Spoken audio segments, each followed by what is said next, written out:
Hello friends, আশা করি তোমরা সবাই খুব ভালো আছো, সুস্থ আছো। আমরাও খুব ভালো আছি।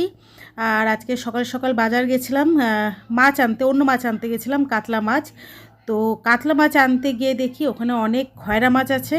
তো বেশি করে খয়রা মাছ নিয়ে নিয়েছি, কারণ আমাদের এখানে সবসময় খয়রা মাছ পাওয়া যায় না। আর বাড়িতে আমাদের সবাই খয়রা মাছ খেতে খুবই ভালোবাসে। তো শাকচিতে পাওয়া যায়, তো সবসময় ধরো শাকচিতে যাওয়া সম্ভব হয় না। সামনে যে মার্কেটটা আছে সেখানেই বেশিরভাগ ওখানেই যাওয়া হয়, কারণ যেহেতু কাছে তো ওখানে বেশি যাওয়া হয়।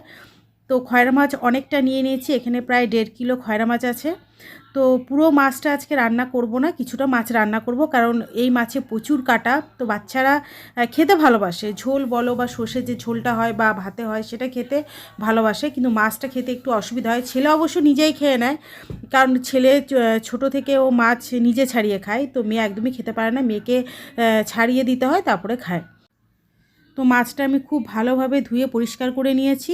আর মাছের যে তেলটা ছিল সেটা রেখে দিয়েছি ভাতে খাওয়ার জন্য, কারণ খয়রা মাছের তেল খেতে ভালো লাগে, ইলিশ মাছের মতনই লাগে। আর খয়রা মাছ তো যারা যারা খেয়েছো তারা তারা তো জানবেই যে খয়রা মাছ খেতে কিন্তু পুরো ইলিশ মাছের মতনই লাগে। তো অনেকে খোকা ইলিশও বলে থাকে, যেহেতু ইলিশ মাছের মতন খেতে। তো এটা ইলিশ নয়, এটা হলো খয়রা, কিন্তু খেতে পুরোপুরি ইলিশ মাছের মতনই লাগে। আর যে মাছটা আমি রান্না করব সেই মাছটা আমি দেখো নিয়ে নিয়েছি। তো বাকি যে মাছটা আছে সেটা আমি ভালো করে কন্টেনারে রেখে নিয়েছি, এটা আমি ফ্রিজে রেখে দেবো, এটা অন্যদিন রান্না হবে। আর আজকে এই খয়রা মাছের রেসিপিটা মা রান্না করবে, কারণ মা এই রান্নাটা দুর্দান্ত রান্না করে। খয়রা মাছ বলো, ইলিশ মাছ, বড় কাতলা মাছ, রুই মাছ, চুনো মাছ, পুঁটি মাছের যেসব রেসিপি হয় মা কিন্তু দারুণ রান্না করে। তো যখনই এইসব মাছ বাড়িতে আসে মাকে দিয়েই রান্না করে, কারণ মায়ের রান্নার একটা আলাদা স্বাদ থাকে। সেই স্বাদটা আমি যত ভালোভাবে রান্না করি একদমই আসে না। তো যখনই এই রেসিপিগুলো হয় মাকে দিয়ে রান্না করাই।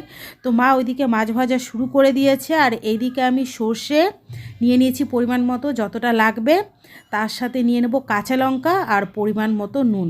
তো চলো মা মাছটা ভাজতে ভাজতে ওইদিকে আমি সর্ষেটা বেটে নিই। তো দেখো লঙ্কা আমি অনেকগুলো দিয়েছি, এখানে 6-7টা লঙ্কা আছে। আর এই মাছের রেসিপিটা একটু ঝাল ঝাল হলে খেতে বেশি ভালো লাগে। আর যেহেতু সর্ষে দিয়ে, তো সর্ষের সাথে তো কাঁচা লঙ্কা অবশ্যই আছে। তো কাঁচা লঙ্কা আমি নুন দিয়ে সর্ষেটা চলো বেটে নিই।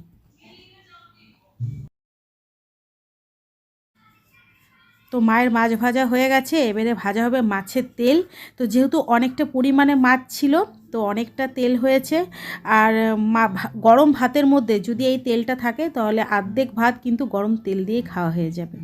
তো তোমরাও খয়রা মাছের তেল অবশ্যই একবার ট্রাই করে দেখবে, গরম গরম ভাতে একদম ইলিশ মাছের যেরকম তেলটা খেতে লাগে সেরকমই খেতে লাগে।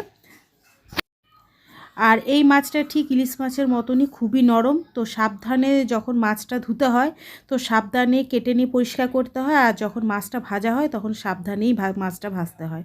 আর আজকে বাইরে প্রচুর রোদ দিয়েছে, তো সকাল থেকে দেখো আমাদের ফ্ল্যাটের নিচে সবাই নিচে থাকে। তো এমনি সময় ধরো কাউকে সেভাবে দেখা যায় না বিকেল ছাড়া, কিন্তু শীতের দিনে সবাইকে দুপুর থেকে সকাল থেকে সবাইকে বাইরে পাবে। তো তোমাদের সাথে কথা বলতে বলতে ওইদিকে লাইন চলে এসছে, লাইন কেটে গেছিলো, তো সেই কারণে সর্ষেটা বাটা হয়েছিল না। তো লাইন এখন চলে এসছে, মা সর্ষেটা একদম মিহি করে বেটে নিয়েছে। আর মাছ ভাজার পর কড়াই যে তেলটা ছিল তার মধ্যে মা মাছের তেলটা ভেজে নিচ্ছে।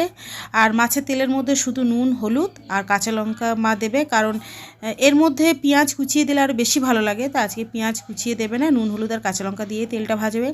আর কারা কারা মাছের তেল খেতে ভালোবাসো তোমরা কিন্তু অবশ্যই কমেন্টে জানাবে।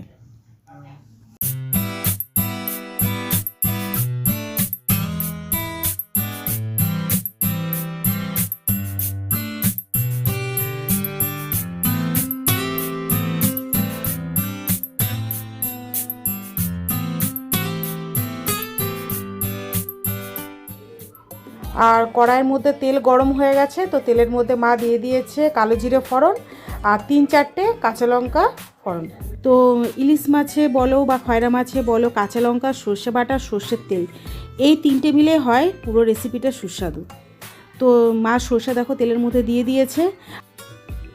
আর তেলের মধ্যে সর্ষেটা দেওয়ার পর সর্ষেটা বেশি ভাজবে না, কারণ সর্ষে যদি বেশি ভাজা হয় তাহলে পরে সেটা রান্নার পর রান্নাটা পুরো তেতো হয়ে যায়। তো হালকা ভেজে নেবে। আর পরিমাণ মতো দিয়ে দিয়েছে নুন আর পরিমাণ মতো দিয়ে দিয়েছে হলুদ। তো জাস্ট একটু নাড়াচাড়া করে নিয়ে জল দিয়ে দেবে।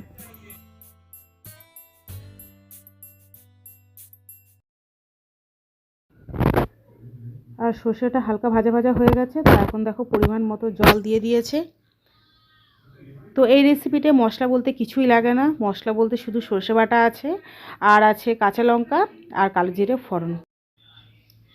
তো ঝোলটা দেখো খুব ভালোভাবে ফুটে গেছে। তো এখন যে ভাজা মাছগুলো আছে সেগুলো ঝোলের মধ্যে একে একে দেওয়া হবে।